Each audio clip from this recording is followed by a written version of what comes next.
Hello, my name is Alex and I am the CEO of one of the Stefanini companies called Woopi. The main goal of all this technology is to make people perform better the tasks they have at hand.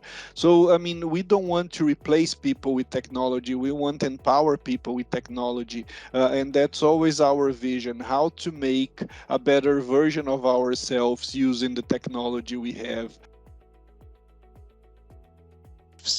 Two of the companies in the group, Woopi and Infinity in Romania, partnered to create a new technology called Voicero.